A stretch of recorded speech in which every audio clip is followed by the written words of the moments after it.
रविंद्र राणा जी मेरे साथ हैं, इनसे एक सवाल पूछेंगे। जिस तरीके से नेशनल कॉन्फ्रेंस से कि मेंढर के एक विधायक जो हैं उन्होंने महाराजा हरि सिंह जी की छुट्टी को लेकर कटाक्ष किया। सर, मेंढर से एक विधायक नेशनल कॉन्फ्रेंस के हैं, तिलमिला उठी है नेशनल कॉन्फ्रेंस और उन्होंने सवाल खड़े कर दिए महाराजा हरि सिंह जी के योगदान को। कह रहे हैं उनके समय में नरसंहार हुआ है जम्मू कश्मीर में। कैसे देखते हैं सर, मेंढर के विधायक हैं नेशनल कॉन्फ्रेंस से? देखिए, नेशनल कॉन्फ्रेंस और कांग्रेस ये वो राजनीतिक पार्टियां हैं जिन्होंने 1947-48 में महाराजा हरि सिंह जी की हत्या करने की साजिश की थी। महाराजा हरि सिंह जी के जो एडीसी होते थे कैप्टन दीवान सिंह साहब, बहुत बार जब हमारी उनसे मुलाकात हुई तो कैप्टन दीवान सिंह साहब हमें ये जानकारी देते थे कि जब महाराजा हरि सिंह बहादुर ने जम्मू कश्मीर का विलय भारत में किया, उस वक़्त जवाहरलाल नेहरू जो देश के प्रधानमंत्री थे और यहाँ नेशनल कॉन्फ्रेंस की सरकार थी, कांग्रेस और नेशनल कॉन्फ्रेंस ने तो तब भी महाराजा हरि सिंह बहादुर जी की हत्या करने का षड्यंत्र और साजिश किया था। और यहाँ तक कि पंडित जवाहरलाल नेहरू के एक ऑर्डर के बाद महाराजा हरि सिंह जी को हमेशा के लिए जम्मू कश्मीर से बाहर जाना पड़ा और वो कभी भी जीवित रहते वापस जम्मू कश्मीर नहीं आए थे। और जब वो इस दुनिया से चले गए, जब वो स्वर्ग सिधार गए, तो उनकी अस्थियां जम्मू कश्मीर लाई गई थी। कांग्रेस और नेशनल कॉन्फ्रेंस ने तो हमेशा महाराजा हरि सिंह जी के खिलाफ षड्यंत्र किए। ये तो भारतीय जनता पार्टी है जिन्होंने महाराजा साहब के योगदान को स्मरण करते हुए 26 अक्टूबर विलय दिवस की भी छुट्टी की है और 23 सितंबर महाराजा साहब के जन्म दिवस की भी छुट्टी की है। इसलिए कुछ लोगों को तो तकलीफ होगी।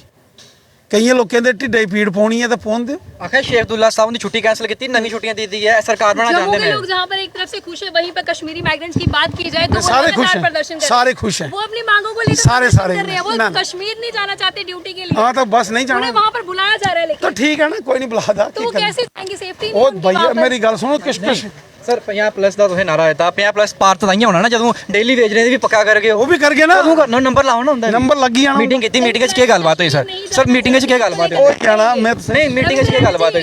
मीटिंग हुई तो कैजुअल लेवल मिलना ही क्या गलबात हुई? देखो, डेली वेजर भी सारे पक्की कर देंगे सब भी। देखो वापस नहीं जाना चाहते हैं, वहाँ पे पूरी सिक्योरिटी नहीं हमें मिल रही। बीजेपी ने सारे पक्के करने ना, और बीजेपी ने सारे सिक्योरिटी देनी है। जेडे सिक्योरिटी थ्रेटा दिया देना वो सारे मकाई देने। लेकिन उन्हें थ्रेट भी दी जा रही है कि आप वापस आ जाओ कश्मीर। थ्रेट देने वाले मकाई दे के क्या करें? आपने कहा के ही बोल रहे हैं जी, अमित शाह फिक्र नहीं करनी। आपने कहा था कि हम सभी को बुलाएंगे, बारी बारी कर सबसे मुलाकात करेंगे। क्या आप रिजर्व कैटेगरी एम्प्लॉइज को भी अपने साथ बुलाएंगे, उनसे बातचीत करेंगे? जो रिजर्व कैटेगरी के हमारे भाई बंधु हैं या जो कश्मीरी पंडित हैं, उनकी चिंताओं से हम अवगत हैं, उनकी समस्याओं के समाधान भी हम करेंगे। लेकिन एक टेक्निकल पॉइंट है कि इंटर डिस्ट्रिक्ट रिक्रूटमेंट हुई है, वो एक कॉन्स्टिट्यूशनल प्रोविज़न है। उस कॉन्स्टिट्यूशनल प्रोविज़न में ही ये लिखा था कि जो ये पोस्ट्स हैं, जिन जिन डिस्ट्रिक्ट्स में एडवर्टीजमेंट हुई थी और वहाँ रिजर्व कैटेगरी की जो पोस्ट थी, उनके अगेंस्ट ये रिक्रूटमेंट की गई है। इसलिए इसका कानूनी क्या पहलू बनेगा, एक बार तो वो देखना पड़ेगा, क्योंकि टेक्निकल कॉन्स्टिट्यूशनल इश्यूज है। मेरे यहाँ बयान देने से कुछ नहीं होगा, इसके लिए कोई ना कोई कानूनी तौर पर कोई प्रावधान, कोई प्रोविज़न लाना पड़ेगा, तो जाके इसका समाधान होगा। सड़कों पे बार-बार आ रहे हैं।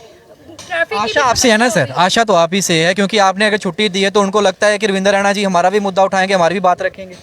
रविंद्र रैना जी बीजेपी सारे का काम असें करना है, बारी बारी करना है, एक एक करी।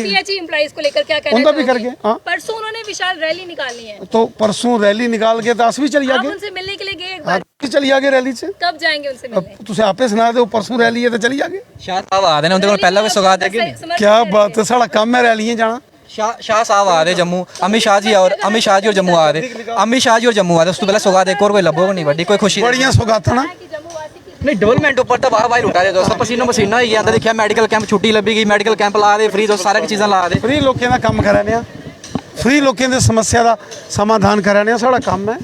बीजेपी है। तुंदे तुंदे सारे भरा तुस आखदे जियां साथ साढ़े सारे भरा भैनां न ओह् सारे ना लगातार साढ़े कमेंट इ'यै आखदे रविंद्र रैना साहब होर आखदे सारा किश लेकिन ना सानूं बुलांदे भी हैन लेकिन ओह्दे बाद ना ठंडा होई जंदा कम्म किश ना बसते हुए छुट्टी हुई ना, छुट्टी होई बाकी भी कम्म पक्के दो होई दो छुट्टियां, जश्न मनाओ। लेकिन 22 तरीक को आखे असें बड़ा जोड़ा जलसा कड्ढी ना अमित शाह जी होर आखदे असें उं'दे कोल पुज्जी जाना नहीं साढ़ी छुट्टी नहीं साढ़ा पक्का कीता असें तो अच्छी गल अमित शाह जी के जलसे च होर जयकार होनी है, सारे साढ़े भरा न आना चाहिए। मैसेज के देना चाहते एमजी नरेगा एम्प्लॉइज ही बेचारे वो आखा दे एसआरओ नहीं, मैसेज इ'यै देना चाहना कि सारें दी समस्या का समाधान असें करना है बीजेपी भारतीय जनता पार्टी मोदी सरकार ने सारें दा समस्या का समाधान करना।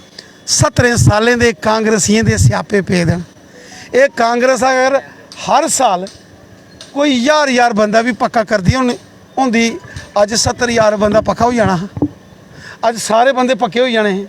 ये सारे स्यापे कांग्रेसियें दे पे देन ये अस हल कराने बन बाई बन कराने करे देगे सारे करके असें क्या करने ना और कोई नहीं कर सकता। लेकिन जेह्ड़ा उ'नें जेह्ड़ा कटाफ कीता जेह्ड़ा महाराजा हरि सिंह जी उप्पर जेह्ड़ा शब्द आके उ'नें आखेआ उं'दा योगदान गै नहीं है उ'नें क्या कि मैंडर दे नेशनल कॉन्फ्रेंस मेरी गल सुनो जिंदे ढिड्डे गी पीड़ पौनी है पौन दिओ तुसां नज़ारा लाना तुसें तो मिठाइयां खाओ तो जश्न मनाओ तो जिंदे ढिड्ड पीड़ है उन्हें पौन दिओ। लेकिन चीफ मिनिस्टर बनने ते पैह्लें गै सौगातां लब्भी जानियां जां बाद चों लब्भनियां उं'दे वास्ते भी मैडिकल कैंप लाए दे न ढिड्ड पीड़ ठीक करने दे। चीफ मिनिस्टर बनने दे बाद पैह्लें चलो गल है कि कई कम पहला करने कई बाद च भी तो करने बाद ही केह् करना थोड़ा बचाइए रखा दियो। चलिए रविंद्र रैना जी भारतीय जनता पार्टी जेके यूटी प्रेसिडेंट हमारे साथ सीधी बातचीत उनसे करी है। कुछ सवालात थे आम जनता के जो हमने उनसे पूछे हैं और काफ़ी कमेंट्स जो थे वो कल से लगातार आ रहे थे कि छुट्टी को लेकर कि हाफ डे रहेगा फुल डे रहेगा जम्मू में रहेगा कश्मीर में रहेगा। कल जब ऑर्डर आया तो तमाम उन सवालातों पर विराम चिन्ह लग गए लेकिन मुद्दे काफ़ी ज़्यादा हैं और जिस तरीके से अब आशा की उम्मीद तमाम उन युवाओं के अंदर जो लोग काम कर रहे हैं कई सालों से सर्विस कर रहे हैं चाहे वो डेली वेजर्स हैं एमजी नरेगा के एम्प्लॉइज़ हैं एसपीओज आंगनवाड़ी वर्कर्स आशा वर्कर्स की बात करें इसके अलावा भी कई ऐसे लोग चाहे एनवाईसीज़ की रहबरे खेल रहबरे जंगलात की बात करें कई दिनों से जिन्होंने प्रदर्शन एजिटेशन लंबी मूवमेंट जिन्होंने चलाई उसके बाद उन सभी के अंदर भी एक आशा और उम्मीद की किरण जागी है कि अब हमारे भी मसले जो हैं जो प्रॉब्लम्स हैं जो हमें शिकायतें हैं वो कहीं ना कहीं दूर होंगी और खासकर रिजर्व कैटेगरी एम्प्लॉइज़ को लेकर भी सवाल सीधा पूछा है और कहा है कि कहीं ना कहीं टेक्निकल फॉल्ट उसके अंदर है जिसको हम जो है वो काउंटर करने का प्रयास कर रहे हैं। कॉन्स्टिट्यूशन के अंदर से ही उसे जो पहली सरकारें रही उन्होंने उस तरीके से लोगों को जो था एंगेज किया जिसमें अब कोई तोड़ नहीं निकल पा रहा है। हमारी पूरी टीम्स जो हैं वो लगी हुई हैं कि जल्द कोई तोड़ निकलेगा जिसके बाद रिजर्व कैटेगरी एम्प्लॉइज़ जो कश्मीर के अंदर जम्मू बेस्ड हैं जो वहाँ तैनात हैं जो जम्मू के अंदर पनामा चौक के अंदर कई महीनों से संघर्ष कर रहे हैं कि हमारी जो ट्रांसफ़र पॉलिसी है उसे बनाया जाए और जम्मू के अंदर विद इन डिवीज़न हमें ट्रांसफ़र किया जाए। अब आशा और उम्मीद उनको लोगों को भी है और उनको भी काफ़ी ज़्यादा दिक्कतों का सामना करना पड़ रहा है क्योंकि उनकी सैलरीज जो हैं उन्हें रोका जा रहा है उन्हें मजबूरन वापस बुलाया जा रहा है। स्कीम सोरा के एम्प्लॉइज़ मेरे भाई मुझे याद है कि उन्हें किस तरीके से हरास किया गया उनके लिए ऑर्डर्स निकाले गए और जबरन ये कहा गया कि आप वापस लौटिए अपनी ड्यूटीज़ पर अदरवाइज आपके खिलाफ डिसिप्लिनरी एक्शन लिया जाएगा। और सुनने में तो ये भी आ रहा है कि स्कीम सोरा के जो डायरेक्टर हैं वो मनमानी अपनी कर रहे हैं और डर नहीं किसी का भी उनका उन्होंने साफ तौर पर जितने भी लोग वहाँ काम कर रहे हैं उनसे एफिडेविट मांगा है रिटर्न में कि आप हमें लिख कर दीजिए कि हम वापस नहीं जाएंगे। मैं डायरेक्टर साहब से ये भी पूछना चाहूँगा खुदा ना खास्ता अगर किसी को कुछ होता है वहाँ पर तो क्या आप उसकी जिम्मेवारी लेंगे उसके परिवार की जिम्मेवारी लेंगे? आप किस हक से उन्हें कह रहे हैं कि आप एफिडेविट लिखिए और हमें सबमिट करिए? सवाल काफ़ी उठते हैं डायरेक्टर के ऊपर भी और बाकी उन लोगों के ऊपर भी जो अभी तक जो है किसी न किसी तरीके से इन लोगों को उनके हक से वंचित रख रहे थे। फिलहाल जो सवाल पूछे गए हैं उन सवालों से आप इत्तेफाक किस तरीके से रखते हैं अपनी कमेंट बॉक्स में रखिएगा। वीडियो को ज़्यादा से शेयर करिएगा। बाकी बड़ी तमाम अपडेट्स के लिए बन रहे हैं बहु एक्सप्रेस पर इधर के साथ शुभम लंगे बहु एक्सप्रेस के लिए जय हिंद।